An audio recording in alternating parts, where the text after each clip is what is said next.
Hello everyone, I am Harwinder Singh Sohal, Assistant Professor, Department of Computer Science and Engineering, School of Engineering and Technology, CTU University.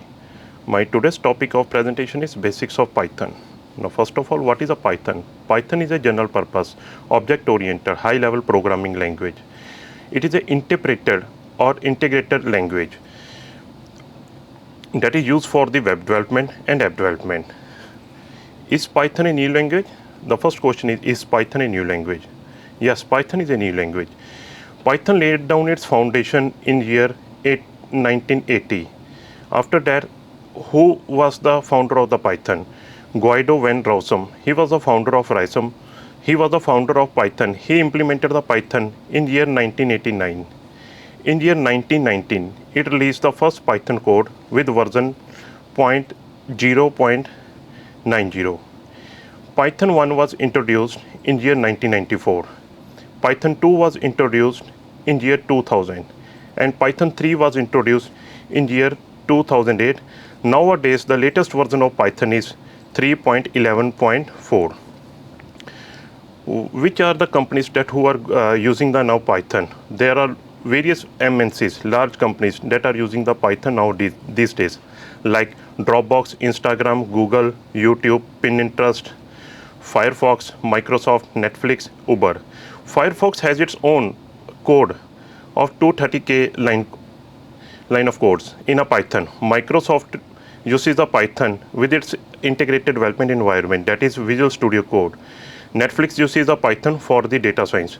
Uber uses the Python by using its Jupyter notebook to share the data. Now the question arises, why these companies are using the Python, as there are a lot of programming languages like C, C++, Java, VB.NET. Why these are using the Python now these days? Why they are switched from the different languages to the Python? The reason is that it's a simplicity. First reason is that Python is a simple language. It is easy to learn and easy to read. Its syntax is as simple as like an English language.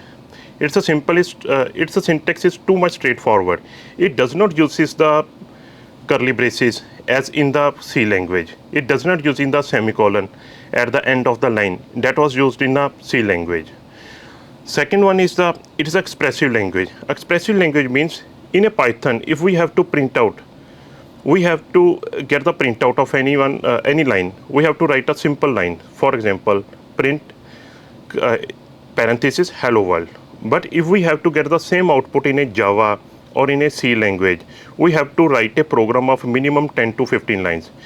In a C language, if we get an output of hello world program, first of all we have to declare the header files, then functions, then we have to declare the variables, then curly braces, then function, then cout function.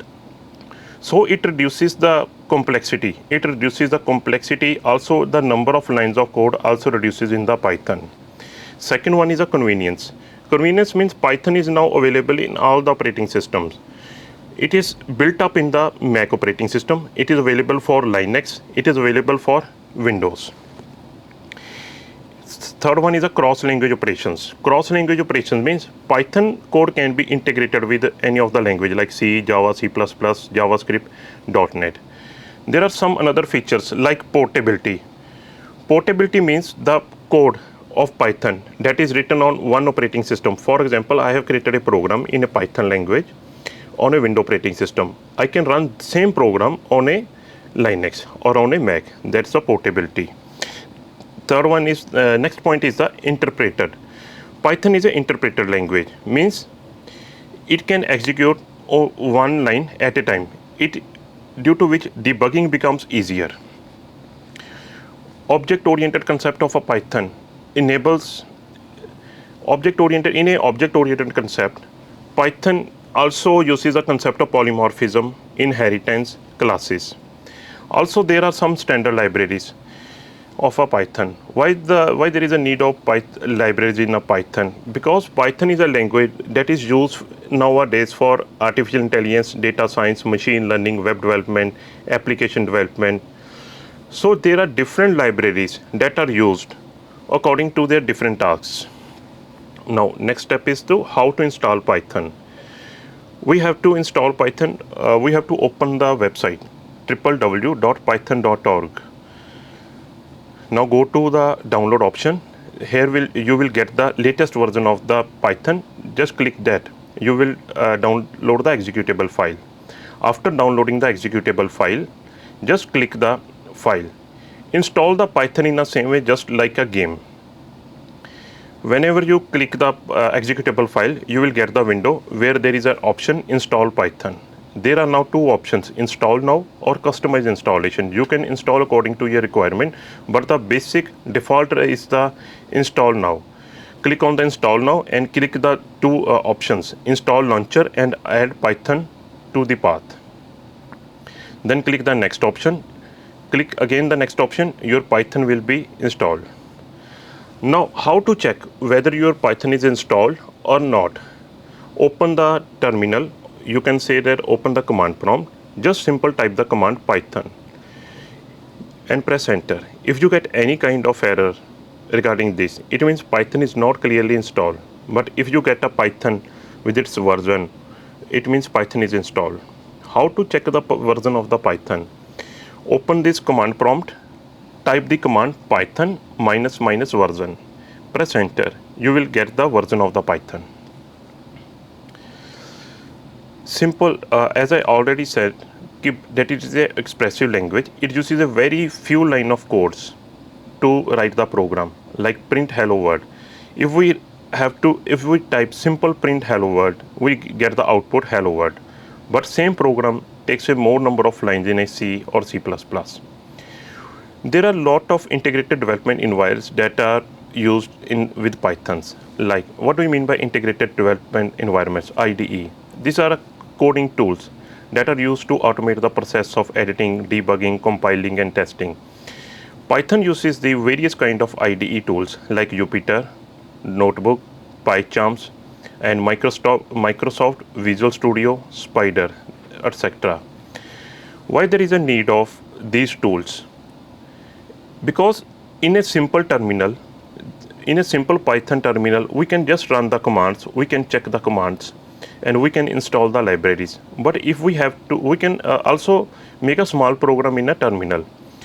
But also, if we have to make a complex program, we have to use the IDE environment. Suppose I have to make a program of approximate 100 lines.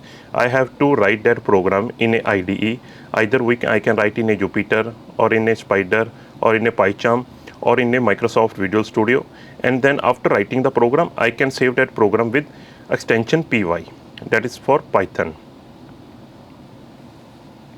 Now just run a small code to ensure whether the Python is installed or not. For example, I have taken a variable a is equal to 20, b is equal to 15. Now c is equal to a cross b, means the multiplication of a and b. Now print c.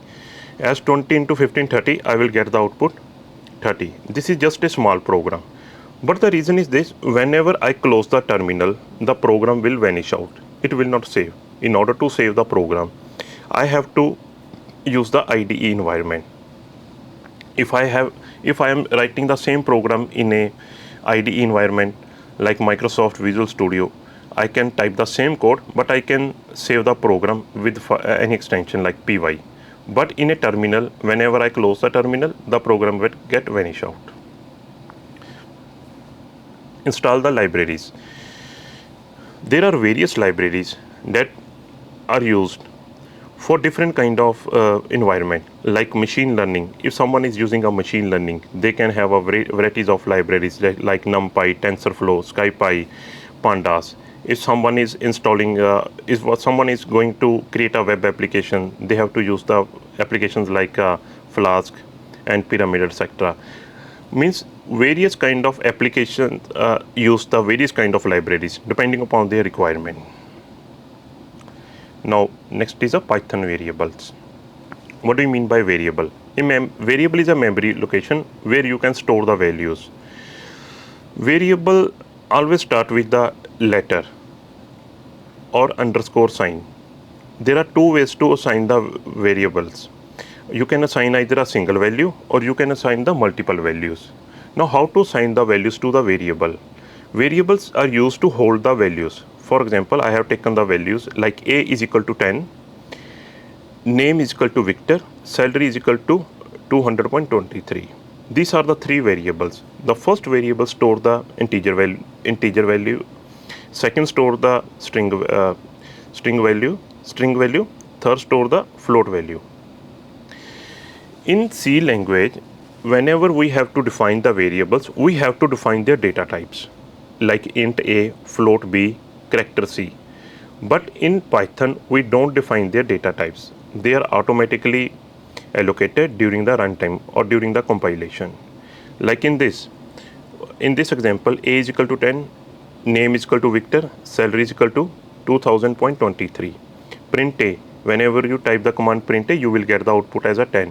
Whenever you type the command print name, you will get the output Victor. Whenever you type the command print salary, you will get the output of that float values, that is 2000.23. This is assigning of a single value to the variable. Now how to assign multiple values? Look at the first example, a is equal to b is equal to c is equal to 10. It means we are assigning only a single value to the multiple variables. The 10 is assigned to the three variables a, b and c. Now how to assign different values, multiple values to the multiple variables at the same time? The syntax is like x comma y comma z. Here x is a variable, y is a variable and z is a variable. X comma y comma z is equal to 10 comma 20 comma 30. It means x can take the value 10, y can take the value 20 and z can take the value 30. Look at this example, same. A is equal to b is equal to c is equal to 15. Whenever I get the output of a, it is 15, b is 15 and c is 15. But in the next example, a comma b comma c is equal to 10 comma 15 comma 20. Here the different variables have a different values. A has a 10, b has a 15 and c has a 20. Next term is the Python tokens. What do you mean by token? Token, it's a line of code. In Python, every line of code is broken down into a small component that is known as a token. There are various kind of tokens in a Python. First one is a keywords, identifiers, literals and operators. Now what are keywords? Keywords are the reserved word that have a special meaning. They cannot be used like a variables. Here are some examples of Python keywords like true, false, none and as. There are more examples. Remember one thing, these keywords have a special meaning. We cannot use it as an identifier or as a variable. Look at this example. I have one example, RET. I have defined one variable RET. RET is equal to 7. Whenever I get the output of RET, that is a 7.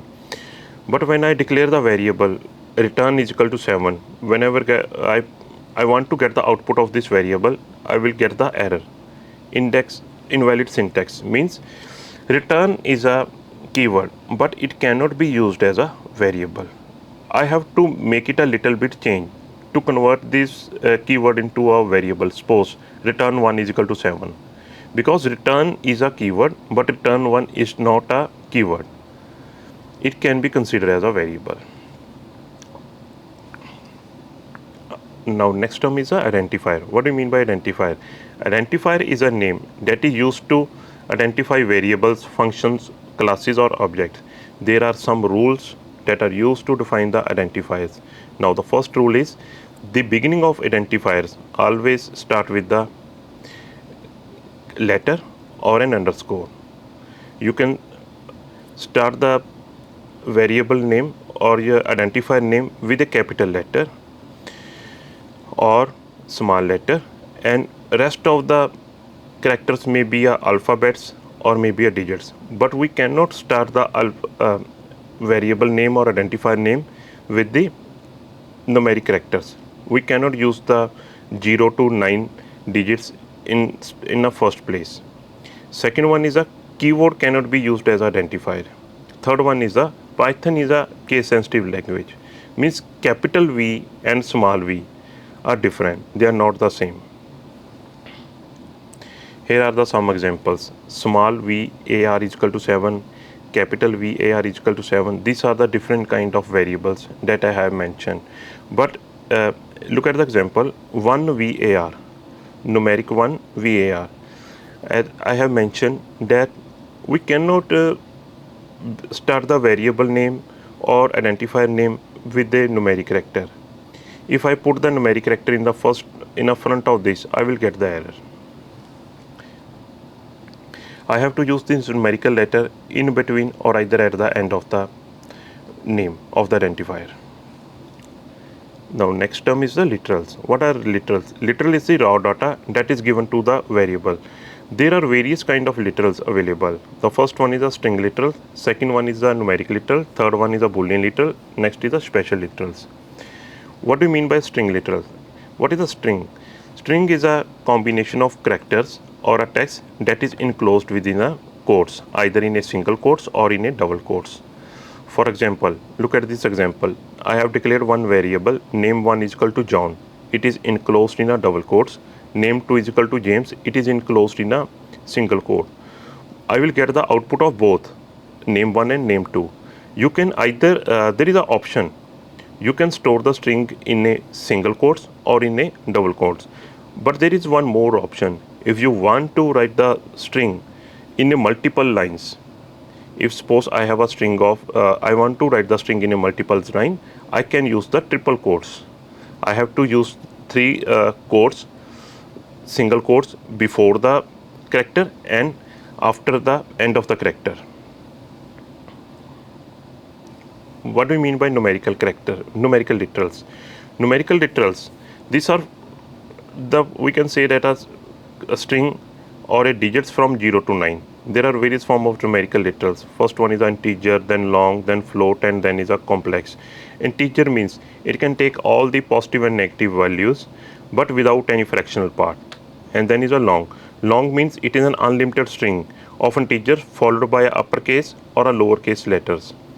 Second, next is a float. Float means it's a real number with integer or a fractional part. Next is a complex number. Complex number is a string which consists of two parts, a real number and a imaginary part. For example, 4 plus iota 5. 4 is a real part and after the iota there is a 5, that is a imaginary part. Here where there is a presence of iota, it represents the complex number. Then is a boolean literal. Boolean literals. Boolean literals can have two values. Either it may be a true or it may be a false. Look at this example.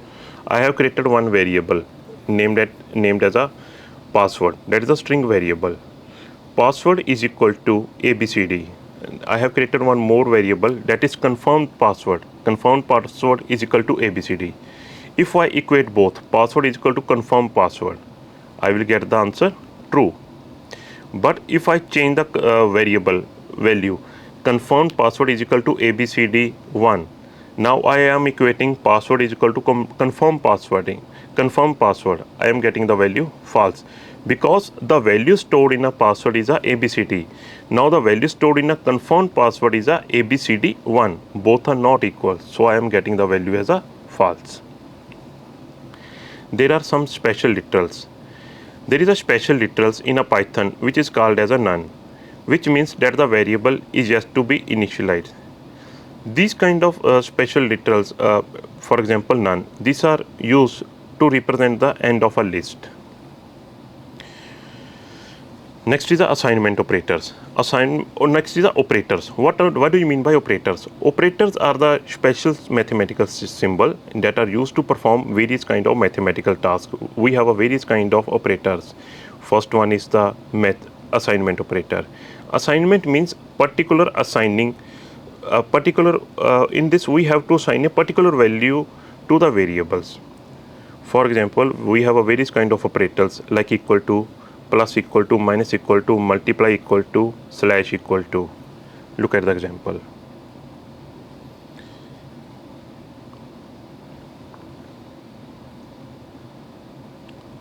Now there is a arithmetic operators. Arithmetic operators means that are used to perform various kind of arithmetic tasks, mathematical tasks, plus, minus, multiply, divide, modulus and exponential. Look at the example. A is equal to 20, B is equal to 15. I have declared two variables. Now C is equal to A plus B. I am using the plus operator whose purpose is to add the values. and a plus b means its purpose is to add the value of a and add the value of b and store the result in a third variable c. When I write the command print c, I will get the output as a 35. Same d is equal to a minus b. D is a variable that is used to store the subtraction result of a and b. Whenever I write the command print d, I will get the value 5. E is equal to a cross b. Same, multiply a cross b and store the result in a E. F is equal to a slash b means divide the a by b and store the result in a f. Whenever I type the command printf, I will get the output. G is equal to a modulus b. A modulus b means the result after the division. A modulus b, the result after the division, its value gets stored in a variable g. Whenever I type the command print g, I will get the output as of 5. There is one more operator, that is a comparison operator. These are comparison operators. These are used to compare the values. Either it may be a true value or it may be a false value. First one is a equal, second one is a not equal, third one is a less than, next is a greater than, next is a greater than or equal to, then is a less than or equal to.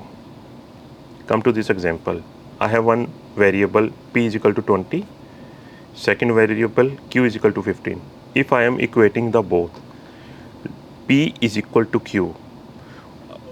As look into the example, both have a different values. When I am equating p is equal to q, I will get the answer as a false because 15 is not equal to 20. Look at the second example, p is not equal to q. Yes, it's a true because 20 is not equal to 15. I will get the true option. P is greater than q. Yes, 20 is greater than 15, so I get the value as a true. P is less than q. 20 is not less than 15, so I get the value as a false. P is greater than or equal to q. Yes, 20 is greater than 15. Here one condition is true, that is a greater than equal, greater than 15. 20 is greater than 15, so I get the value as a true. P is less than or equal to q. 20 is not less than 15 or not equal to 15, so I get the option as a false. Next are the bitwise operations. Bitwise operators are used to compare the binary operators. We have a various kind of operators, operator AND, OR, NOT, XOR, left shift or right shift. For example, x is equal to 40. This is the example. Now look at